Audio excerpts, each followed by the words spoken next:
Hi, everybody. Welcome, and thank you so much for joining us. Can you hear me all the way in the back? Yes. Great, okay.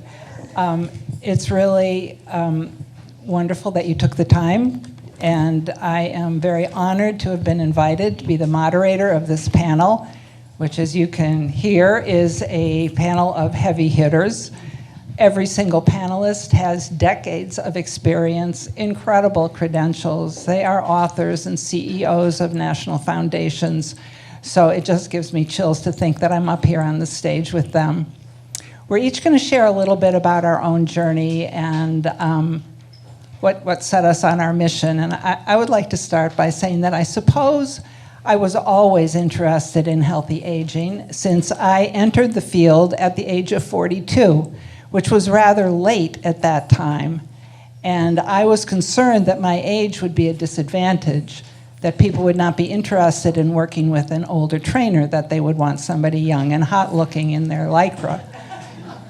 But to the contrary, I found that because of my age, people were attracted to me because of my life experience. So right away I attracted an audience of my own peers, and found that turning 40 for women was a bit of a wake-up call. Up until that point, they were sailing through, but then maybe after a couple of pregnancies, they started developing a little weight gain, creeping weight gain that they couldn't get rid of. Maybe they were observing their parents, how their parents were dealing with the aging process, and maybe they didn't like what they saw. Maybe they realized they weren't standing as straight as they should be, or that they were looking for the elevator instead of taking the stairs because they were getting breathless. So everyone who came to me had some sort of at that time it was called a special population by the American College of Sports Medicine. But everybody had a special population because we all do have things that can be corrected. And that was my mission. It was to help women primarily, although I've had my fair share of men as well, but settled back into a women-based business, helping women manage the aging process. So with that, I turn the program over to Joyce to share your own mission and journey. Well, my mission, I suppose I'll start there, is to really convince people in general, and women in particular, about the power of a regular walking practice. And I'll share briefly one of the stories I often tell about when I realized the power of a walk to impact not just my body, but more importantly, my mind and my mood. So I was about 16 years old, and I came home from school in a terrible mood. And looking back, I don't know if it was, a boy or a bad grade or Mean Girls, or I was 16, so maybe it was nothing. And my dad took one look at me, and he said, "Go for a walk, and then we'll talk." And my dad, who we lost last year, was a retired coach and athletic director and knows people and knows kids, and sun rises and sets on my dad. So if he said take a walk, I was going to take a walk. So I drop my bag. I walk out the back door of my house. I take a 2-mile walk on a beautiful spring day. And I know where I walked because years later, I went and I measured how far was that walk, because I know where I went. So about 2 miles. And what I remember so vividly is when I walked back in the door, my whole mood and perspective had changed. And not only did that teach me the power of a walk, but it also taught me that I can do things that impact how I feel, which is really empowering and is a moment to really reflect and remember. Since then, I've become a lifelong walker. I do lots of other things. People sometimes say to me, "Is that all you do?" It's not all I do. I lift weights, I play pickleball, I run from time to time, not very happily, but I do. But walking is the core of my wellness practice. And that led to a journey of a lot of research, a lot of work in this space, and then a question. My husband and I have been business partners for 25 years, and he said to me one day, I swear these were his words, "I think there might be something to this walking thing." So since then, we've started a couple of companies, 99 Walks and Jetty Fitness, that are all rooted in the power of walking. And the last thing I'll say by way of kind of mission and introduction is I always talk about the power of walking through the lens of 3 pillars: the power of walking for your mind, and all that walking does for your brain health in both the immediate and the long term, walking for your mood, and the power of walking to help balance your mood, improve your mood, reduce your stress, all the things. And the last, and I always deliberately put it last, is the power of walking for your body. Because if you don't get the other benefits, you'll never get to the value of a regular walking practice for your body, which is all the things that physical activity does for you, reducing all kinds of chronic diseases, dementia, Alzheimer's, so many things. And we all know it, and we've all heard it, and we've all read it. But walking is one of the most accessible ways to access those benefits. So a little bit on my mission and my story, and yeah.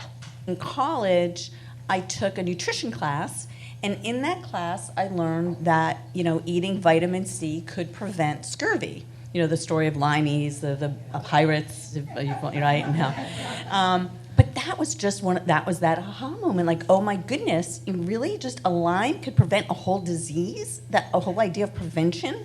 And I know prevention is in now, but this was 40 years ago, and that just like, whoa. And then, so it was that, which got me on the preventative aspect. And sports nutrition didn't exist back then. It really was not even a class, never mind a master's or a PhD. So I got my first master's was in exercise physiology, and then I took a nutrition master's and sort of put it together, and just had this exciting, wonderful career, which is now much more mainstream. So I've been working in the sports nutrition space, but I've aged in.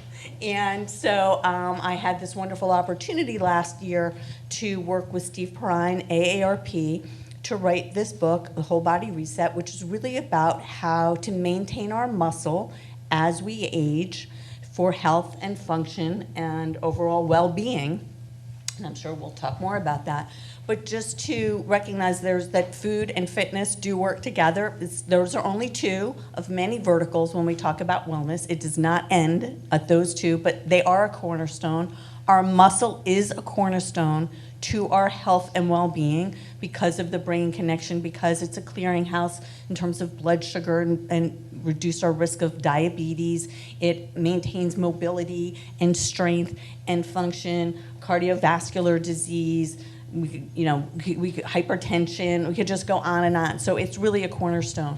And so the last thing I'll say to that is I was also sitting in a conference, I think it was American College of Sports Medicine, where I don't know who, I wish I could give this attribution to someone, but it also stuck with me. And they were just saying that what we do now predicts our vitality in 10 years from now. And so when I'm not motivated for me, right? When that episode of whatever TV show is calling my name, instead of just sitting more on the couch, I remember, I got to get up and move, because my current self might be feeling not so motivated, but my future self is way more motivated. I want to stay strong and vital and be engaged in life and make my choices based on what I want to do, not because my health is limiting me. So that's my story. Claire. Hi, everybody. So I always get a bit of imposter syndrome when I'm up in any kind of panel or working with any of my experts in this field, because I basically start by saying, ladies and gentlemen, do as I say, not as I do at this moment. Because although I have access to all of these amazing experts, and these are just a few, I'm still not motivated to do it for myself, and I really need to be. So I'll start with that, right? You're looking at me going, this lady giving us advice, but I am your patient advocate, and that's why I'm here today, really. Thank you very much. But bone to me is very important because I have a family history of it. So my mother broke her hip at the age of 83, sorry. It was my daughter's first birthday, first Christmas, and we spent it in a rehab hospital with my mom. And at that time, my siblings and I found a statistic from the National Osteoporosis Foundation, which is now, by the way, we rebranded. We're the Bone Health and Osteoporosis Foundation. But the statistic was that 25% of people die within the first year after a hip fracture. That was outrageous to me. And I couldn't imagine my mom, who was very vital, active, wonderful at 83, that she'd be dead within a year. That couldn't be right. And so that statistic is true. And just serendipitously, a year later, I was doing food PR, and one of my clients got approached by BHOF about a study that was done on olive oil and bone health. And so they passed it on to the agency, and that's how I started working with the organization that I would then eventually take over about 4 years ago. And so what I learned is, and I shared this a little bit before with a couple of people in the audience, we don't pay attention to our bone health the way we do every other aspect of our health, our cardiac health, our brain health, et cetera. And when I started with the organization, I was brought in a communications role, marketing, et cetera. And what I came to find out from my own family experience and talking with others were, for us ladies, as we're aging and heading through menopause and postmenopause, we're not losing our hair, we're not losing our breasts, we're not losing our minds. The fact that we might fall and break a bone goes way down the list of things I'm going to worry about today. So I understood that and appreciated that. But what I know as your patient advocate is when you fall and break that bone, the impact on your life and your quality of life and your vitality can be devastating. And of all the things we could get, losing our hair, losing our breasts, losing our minds, bone and osteoporosis is manageable and it's treatable, and there are things we can do to maintain our bone density at every stage of life.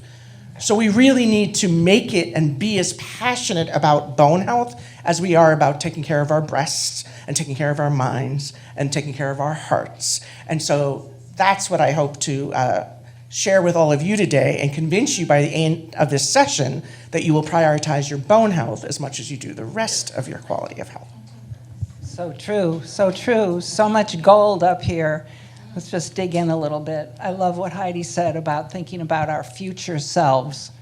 So I use that a lot in my own coaching practice. If you don't feel like doing anything today, think about how you're going to feel in 5 years or 10 years. And it makes me think about the difference between a lifespan and a health span. The health span being a relatively new term that describes the years of vitality that we have, prolonging vitality, not just the number of years. There's a lot of research coming out that shows that there is a certain constellation of habits that altogether prolong our vitality, our health span. And these are what you eat, how you move, how you connect with your community, and your sense of purpose. So these are the things that new research is looking at to see how we can increase our health span. And hopefully our health span will last as long as our lifespan. So I would just like to ask the panel, if you have some of the best ways that you could coach your practice, your clients, in terms of how to proceed in their lifestyle. We'll go right. Let's start with Claire. Why not? We'll go backwards. Again, do as I say, not as I do. So all of the things that you do, that you've heard about, that we do for every other aspect of your health is what you need to do for bone health. Eat a well-balanced diet, get weight-bearing and muscle-strengthening exercises.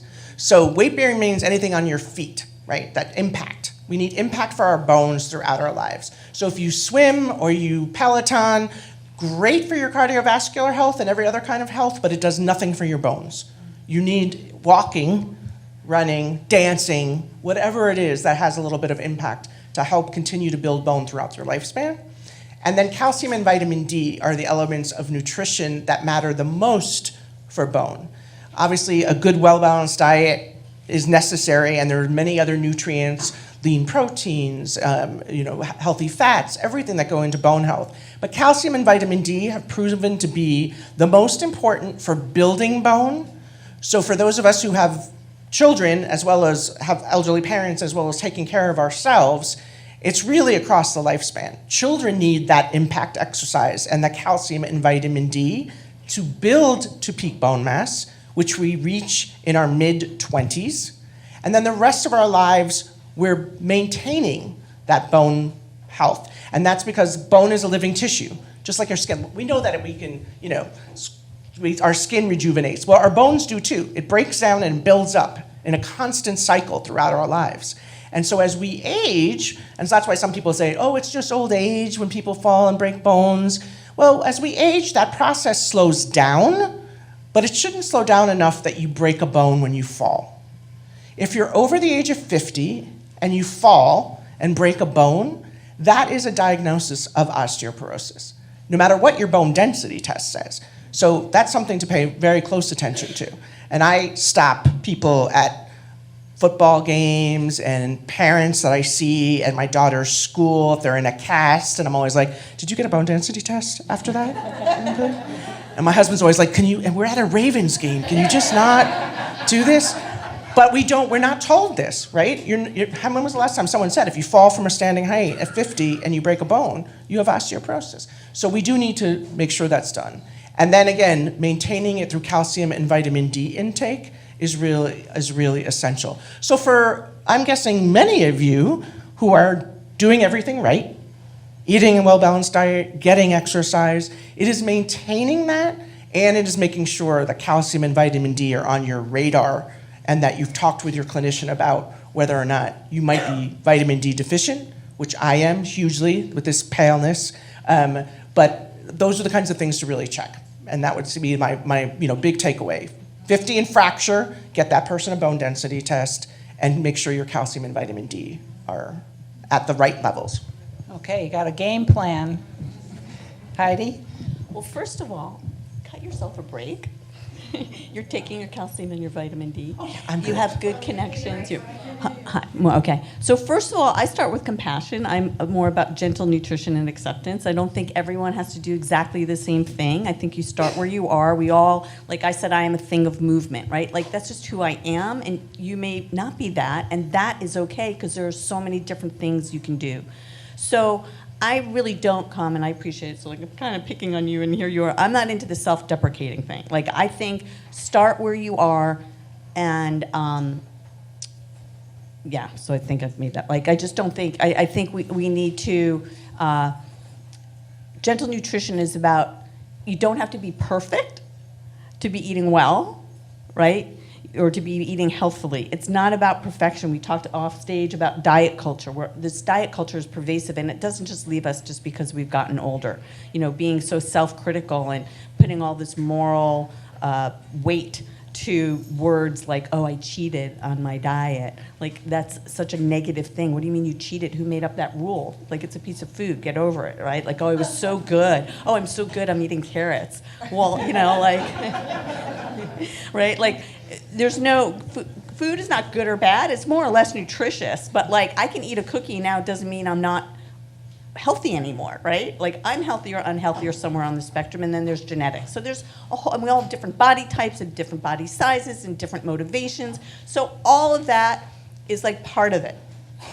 The piece that I obviously can add based on the whole body research is the protein. I think there is so much emphasis on vitamin D and calcium, but it is so much more than that. So actually our bones and muscles talk. There's crosstalk between them. We've learned more and more as you were saying, that our bone is not like hollow, like a hose, or solid like a lead pipe. It's actually this living matrix, and it's the architecture of it, it's the geometry of it, it's the density of it, it's the tensile strength. Like there's so much more to it.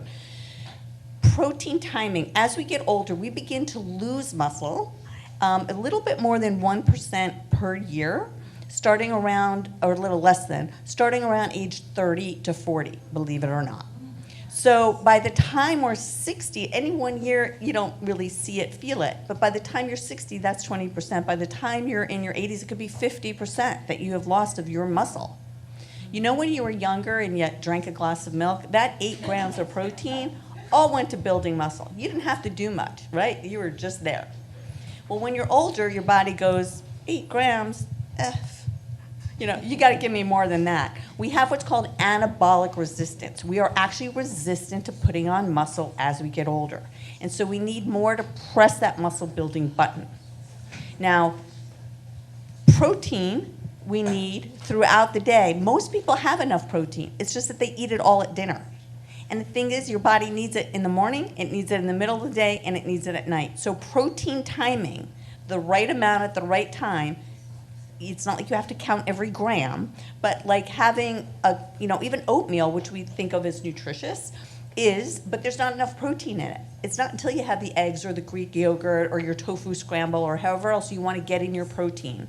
So even something like the Mediterranean diet, which has so much support behind it scientifically, it doesn't address this need as we age. So protein timing, enough protein throughout the day to help maintain your muscle. And then the strength training, which you're going to hear all of us talk about, it being so important because it is that stimulation from the strength training plus your diet that helps you maintain and build that muscle. It's hard to build muscle without that strength training. You might maintain or not lose as much from diet alone. And it's not just protein, it is protein and that, and fruits and vegetables, anti-inflammation, which as we age, fat, there's like all of these different things, but I think that was enough to start with.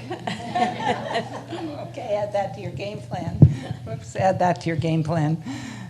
Joyce? So I'm going to change gears a little bit because these ladies have been super practical in actually what you should do. I want to talk for a moment about getting off our tails and actually doing the things. So the word motivation came up a couple of times, and that's actually where I wanted to start because I think that many people have what I believe to be a misunderstanding of what motivation it requires to get moving, or to do the things, or to eat the protein, or to do the things we know intellectually we should do. I think that some people believe that in order to take the action, I'm just going to talk about the walk, right, or lift the weight, or whatever it is. In order to do that thing, you have to be motivated to do that thing. And I think people think that motivation means you feel like doing it. So I want to talk about the fact that it's just not so. So for those of you who are thinking that the people who walk for fitness every day, or the people who are resistance training 3 times a week, or the people who are adding protein at various intervals of the day, actually feel like doing that most of the time?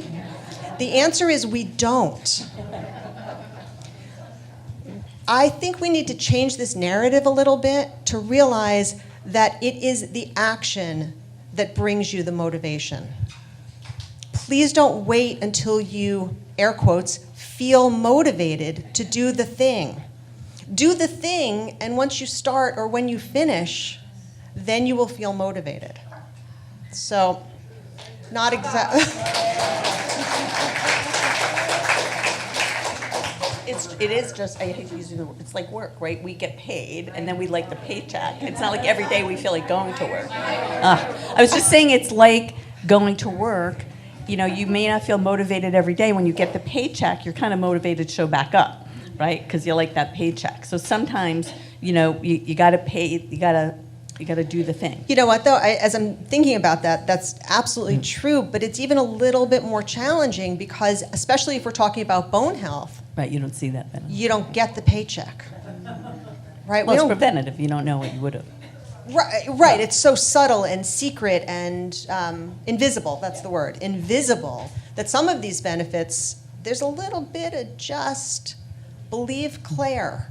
Right. Take her word for it. Gospel truth, gospel truth. I was looking at a book this morning, one of my favorite books. It was written in 1990 by a Dr. William Evans, who did the first studies of older adults in their 80s and 90s who did strength training. He took 10 men and women from a rehabilitative care center in Boston, and he gave them a strength training program on the same machines that kids or us would work out in the gym at about 80% of 1 RM rep max, which is a heavy weight. They did a progressive program, a gradual program, leading up to that level. You don't just start hoisting heavy weights, even if you're capable of it, because you need to condition your connective tissue, your tendons and ligaments, and you need to build slowly, and you need to develop the proper kinesthetic awareness, the form, the alignment, the breathing. It's just not as simple as like hoisting weight. So he was talking about the benefits of that, how it improved their gait, their walking ability, their stability, that they were able to walk without assistive devices after a program of 8 weeks, 3 times a week of this progressive strength training. He has been a hero of mine, and the book is, I don't know if I mentioned the name, the book is called Biomarkers, and it's probably my favorite book of all the books that I have on my bookshelf related to my career. He just says such brilliant things in that book that are everlasting. And one of the things that he says is that muscle is responsible for the vitality of your entire physiological apparatus, is the word he used. So yes, muscle is really, really important, and it's something that all of us up here share deeply, is the importance of keeping your muscle strong, staying strong. Nobody wants to be frail. Nobody wants to enter the, quote, as he calls it, Bill Evans calls it, the disability zone. That's what we want to stay out of, the disability zone. We want to have a full lifestyle. We want to be able to do all the things that we've always done and always wanted to do, because once you start experiencing limitations, your world becomes smaller. So we need to be proactive about that. I believe he was also the first to coin the term sarcopenia. Sarcopenia is to the muscle what osteoporosis is to the bones. So it's a very gradual loss of muscle mass and strength over time. And Heidi mentioned the statistics. It's quite stunning. And actually, the bone statistics are equally as stunning, how much muscle and bone we can lose if we're not proactive. So the signals of the aging process are weak but constant. In other words, they're always playing on us, and they catch up to us probably sometime after the age of 50. Probably we peak at around age 30. Age 40, as I mentioned earlier, is kind of like a wake-up call. After 50, we develop concern about, our health for the future, real concern about it. So I'd like to talk about hand grip strength as a measure of your longevity, because who would think that if you squeeze a device that looks kind of like, a pair of shearing, whatever, the things you shear your edges with, you squeeze that, and that's a measure of your longevity. What a crazy thing. How does that relate? How is that even a better measure than your blood pressure, which was always the standard, was always how's your blood pressure? That's going to give us an indication of how well you're going to age.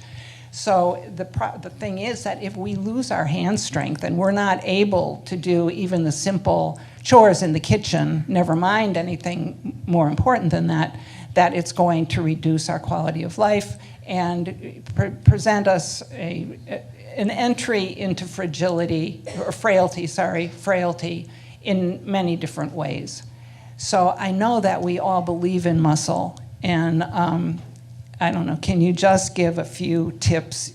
Well, can I say 2 things to your point? One is, one of the things about that study is that what it showed is that it is never too late. So that no matter, as long as we are alive, we can increase our strength and our power. Our power actually also decreases which is a separate indice than strength. But the good news is that 80s and 90s training goes on and our bodies adapt. That plasticity and adaptability continues on. The hand grip strength is an interesting indicator, yes, but you don't get it just from practicing hand grip. So I do want to show something. What is one of the reasons why we are no longer can live independently? Do you know? Because we can't get up. Because we can't get up. So how many of you can get up from a chair without having to lean on the chair and do it in a few repetitions? So the squat is one exercise, and I know there are many, but that uses major muscle groups and is actually an important exercise for you to do so that you can remain independent And then you talk about walking and mitochondria and how, I don't know if you want to, so there's different, like I don't want to get too technical because I think it gets overwhelming, but there are reasons why there is walking and Peloton separate from doing bone strengthening for your muscle, because the mitochondria, there's different ways in which we are, that we can maintain all of the different levels of fitness, and different muscle fiber types act differently to keep our respiration, keep our strength, keep our power, keep our force. Well, I seem to be finding a lane here because I want to share this statistic without giving you numbers. So I run a company that offers walking programs and walking classes, and we introduce different movement patterns in our walking classes. And here's what we have found out. Any class that has the word squat in the title of the class, nobody will take it. But would you now? And for some reason, people think squats are something, I don't know what, but like, I'm always saying, like, do you want to sit down and stand up? Practice your squat. So, yeah. You just change the word. It's just squat. Who wants to squat? Yeah. No. It really, is we talk about this too. It really is in how things, the marketing of it. It's the marketing of it and how we present things. There's so many things in our lives where, again, if it's marketed differently, like you said, do you want to be able to live independently and stand up from a chair without having to hold on versus do you want to squat? We have work to do. You can't fit that in, that limitation. I know. There's a better word for it. Yeah, okay, I was told when I founded the Menopause Foundation that I needed to rebrand menopause, right? Why do we call it menopause? And that's absolutely true, right? It's how things are presented. We were at an event in New York, last year? It was last fall, right? And we had a doctor from the Hospital of Special Surgery who came to speak, and he said to the crowd, okay, so if I told you there was a treatment that works for everybody, that has no side effects, that is as good with prevention as it is with disease management, and again, you can do it anywhere, anytime, a day or night, you can do the treatment, doesn't matter. Would you be interested in it? And we were all like, hell yeah, give it to me. And he's like, okay, the treatment is exercise. And you know what else? And that was so simple. It was like, right. But ACS immunities changed it, so now it's movement because people are resistant to exercise. But we can market it anyway. But the truth is, there is a difference between movement. I'm all for movement. Like again, taking the stairs instead of all of those things. But there is something about this consistency over time. Yeah. And I know we're being funny, but but there is something about being more intentional with your movement for the outcome. You were talking about, which goes back to brain health, right? Some of your different walking, and what we're learning is walking, and then also walking on different terrain, walking different routes, how the unpredictability of that also helps our brain, right? So we don't want to be really fit and not be able to think. Can I ask a question? So I hear it, and I know it, and you're right when I say, like, I need to motivate. I need to want to get on the treadmill that is next to my desk at work. I'm not kidding. But anyway, so you said that's not the motivation. I know when I work out, I feel better.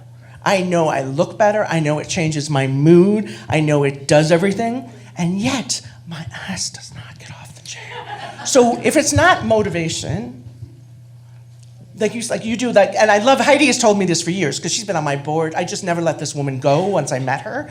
But, that whole idea of start small, like it could, 10 minutes, stop worrying about it. And if your blood pressure's good and your cholesterol's good and all of that's good, then it doesn't matter that you're a little bit heavier than somebody else. You're healthy, right? I know all of those things, and I desperately want to. So that science of motivation for all of you, like what is it that you convince yourself, do it anyway? Well, so one thing I want to comment on, sort of aligned with that, the answer to that is going to depend on you. It's going to depend on what's standing in your way. And that's going to be different for Obstacles. everybody. What are the obstacles preventing you? And what are the ways to overcome those barriers? One thing that is helpful is recent research that shows the profound, and again, my lane is walking, right? So the profound benefits of a 10-minute walk. So perhaps what stands in the way of many people is the idea, it's the why bother mindset. If I only have 10 minutes, why bother? And the research will teach us that there are tremendous benefits that come from that 10-minute walk, even if it's one a day, right? 3 is better. Cumulative, over time, consistency. But maybe one of the barriers is I don't have enough time and it's not going to make a difference, whatever that means. So maybe that's part of it. And now we're reframing it, so it's called an exercise snack. I like to call it exercise confetti too, right? Time confetti, exercise, right? But exercise snacks. One of the things incredibly powerful, and one of the reasons why walking works for this is, I think this is something wrong with our wiring. We are more likely as human beings to show up for other people than we are for ourselves. So if you make a commitment to walk with a friend, it's more challenging to make a commitment to go to the gym with a friend, to resistance train. But walking as a social activity, you are much less likely to blow that off. It's amazing how you can actually find that 30 minutes if you told Susie you were going to meet her. And you get the double benefit Right. of the socialization. Yeah, but I will say if your barrier, like this is again that individual thing, because there's so much science on the behavioral aspects, because everything comes down to behavior, really, the psychology of it. But there are, like, again, so if that's really your thing, you can dig into that if you want. Like the idea where you say when you're going to do it, how long you're going to do it, like be very specific. I am going to go for 10 minutes on my treadmill before I take that 12 o'clock phone call on Tuesday and Thursday. I mean, that seems like, but really it's like getting very specific or partnering it with, I am going to watch TV for 10 minutes while I watch the Today Show in the morning before I get ready for, whatever. Like you're partnering with either something good with somebody you like, but being, the more particular and specific you can be about where, when, how, what, the more likely you are to actually then follow through on it. Versus this vague thing of, I am going to move.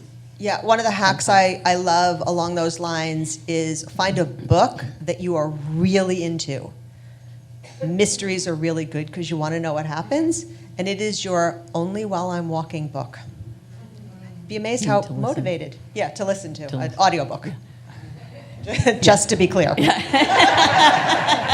Thanks for that, because I was literally like, I would be a little. Talk about practicing balance. I'd like to build on something Joyce touched on, which we haven't mentioned, but it is one of this constellation of habits, including what we eat, how we move, and the other two were a sense of purpose. And then the fourth was your sense of community or belongingness. And I know that, Joyce, in your programs, that is a big part of what you believe in. So could you explain a little bit about that? Yeah, I don't know that there's honestly that much more to say about that other than that we are social creatures. There is an endless amount of research that teaches us two things. We are happier when we feel connected. We live longer, I guess 3 things. We live longer when we feel connected with others. And as a culture, we are feeling increasingly isolated and increasingly alone. And that is driving a whole slew of negative health consequences. Now, this is one of the things that just knowing that is difficult to frankly do anything about. One of my favorite books on this subject is by Surgeon General Dr. Vivek Murthy. If anybody is interested in this, the book Together is just brilliant. Though it's deep into what the problem is and a little bit light on the solutions. But I I do a lot of work in this space, so I could go on at length, but it's a real thing. Make more friends, have more fun. I know for me, I when I walk in the morning, my sister from another mister, my best friend from college is when, like, so it's not even somebody in person, but it's my time when I connect with my girlfriend. And so I look forward to that walk, no matter the weather, because I know, like, I want to connect with her. One of my very dear friends is here in the audience. She was at my very first job after college. That's how I met Elizabeth. And that's a really great idea. And she came today to, I'm sure, just to really support me. So nice.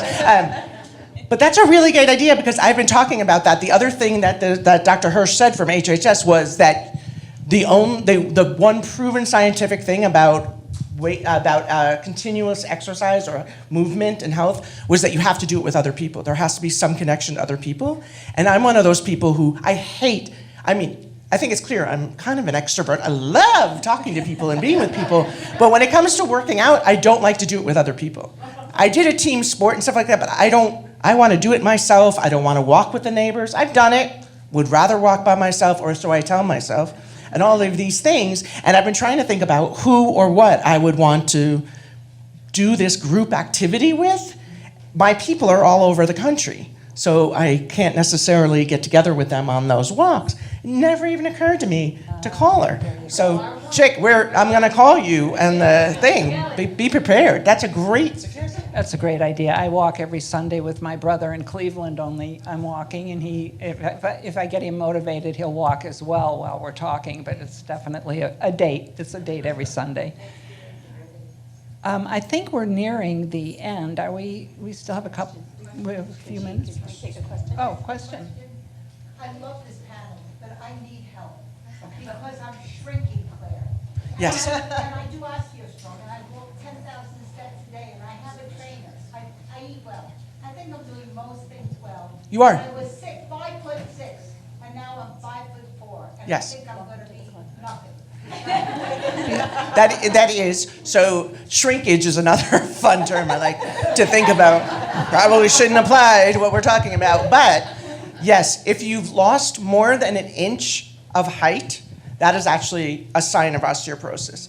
And it's because your vertebrae in your back have broken a little bit, even though, again, you don't feel it happening, but that's what's happening.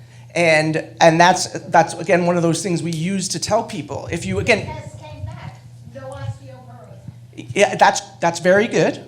Again, if the things are not, but it really depends on, again, very much an individual and what's happening with them on what you do. If you are doing the steps and getting your calcium and vitamin D and all of those things, then you're doing, and your bone density test is saying that you're normal and you haven't fallen and fractured, then keep doing exactly what you're doing.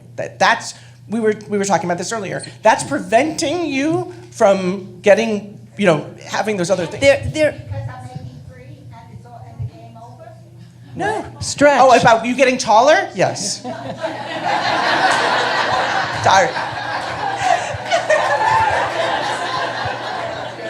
I can't stretch you out, but not game over for your vitality and your health. You are staying mobile and Balance active and doing all of exercises. those things.